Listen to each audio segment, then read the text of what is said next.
আমরা আগের নির্বাচনগুলোতে যেগুলো দেখিনি, আপনি নিশ্চয়ই ফেস করেছেন, জামাতের মহিলা কর্মীদেরকে আমরা আগে দেখিনি যারা মাঠে ভোট চাইতেন বা গণসংযোগ করতেন। এবার আমরা সেটি দেখছি, ইতিমধ্যে জামাতের বিপুল সংখ্যক নারী সদস্যদের আমরা গ্রামে গঞ্জে ঢাকা সব জায়গায় দেখছি, তারা বিভিন্ন কর্মসূচিও দিচ্ছে। এর মধ্যে আজকে জামাতের আমির আবার বলেছেন যে যারা মায়েরা বলেছেন যে যারা মাত্র নতুন মা হয় তাদেরকে তিনি বলেছেন যে 8 ঘন্টার জায়গায় 5 ঘন্টা যদি যারা ক্ষমতা আসতে পারে সেই ব্যবস্থা। সব নারীকে না না ওটি ভুল, আমরা আমি স্পিচ শুনেছি, আমিও স্পিচ শুনেছি, একদম বলেছি 2 বছর উল্লেখ করে বলেছেন। আমি তো মানে এটি নিয়ে আপনারা শঙ্কিত কিনা? না না, এটা কোনো সংকট। 91 থেকে তো আমি ওখানে জামাতের সাথে প্রতিদ্বন্দ্বিতা করছি প্রতি নির্বাচনী, এবং নারীরা আজকে নতুন নয়। জামাত যেখানে সংগঠন আছে এবং নারী সংগঠন আছে, তারা নির্বাচনের সময় তারা তাদের লিফলেট, তাদের প্রচারণা, তাদের সব কিছু নিয়ে তারা বাড়ি বাড়ি। এত কি দেখা যেত আগে? এখন তো স্বাভাবিক তাদের সংখ্যা বাড়ছে, বৃদ্ধি পাচ্ছে।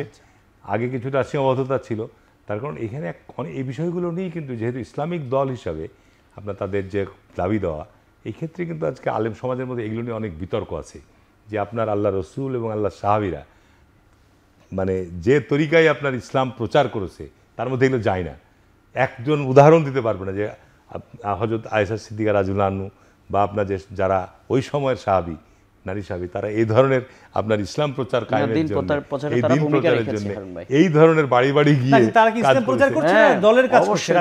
দলের কাজ করছে এগুলা। সেটি করতে পারে না একটু দল? না, এটা তো তারা রাজনৈতিকভাবে বলছে এটা আমরা ইসলামিক দল। এখানে আপনাকে তাহলে ইসলামের অনুশাসনগুলোকে আপনাকে সেই জায়গায়, এই জন্য আলেমদের মধ্যে এটা নিয়ে কিন্তু ব্যাপক বিতর্ক, ব্যাপক নারীদের এটি নিষেধ। অবশ্যই অবশ্যই নারীরা আল্লাহ রাসূলকে দ্বীন প্রতিষ্ঠার জন্য এখানে আমি স্পষ্টভাবে বলছি যুদ্ধের ময়দানে তারা পর্যন্ত গিয়ে ভূমিকা ভিন্ন। আমি এভাবে আপনাকে পরিষ্কার বলছি, অবশ্যই দ্বীন প্রতিষ্ঠায় নারীদের ঐতিহাসিক ভূমিকা ছিল। আমি আমাকে প্রশ্ন করছি, আল্লাহ রাসূল বলছে যে আমার 10 সেকেন্ড হবে না, 30 সেকেন্ড দিবেন। আল্লাহ রাসূল বলছে যে আমার দেখানো পথের বাইরে যারা নতুন পথ অনুসরণ তারা আমার উম্মত নাও। সুতরাং আল্লাহ রসুল এবং আল্লাহ রসুলের সাহাবীরা আপনার যে পথ দেখিয়ে গেছে এর বাইরে সে বলছেন সেই পথে আছে। না না, এই নতুন পথে হচ্ছে তাদেরকে কর্মকাণ্ড থেকে বাইরে নিয়ে যাওয়া, বরং দিন প্রতিষ্ঠায় নারীরা ঐতিহাসিক ভূমিকা, রাষ্ট্র পরিচালনায় তারা ভূমিকা রাখতে হবে। এটাই যারা ইসলামিক চিন্তাবিদ, যারা ইসলামিক স্কলার, তারা এই ব্যাপারে এটি জনগণই ডিসাইড করুক ইসলামে কি আছে, আমিও সেটা জানি না।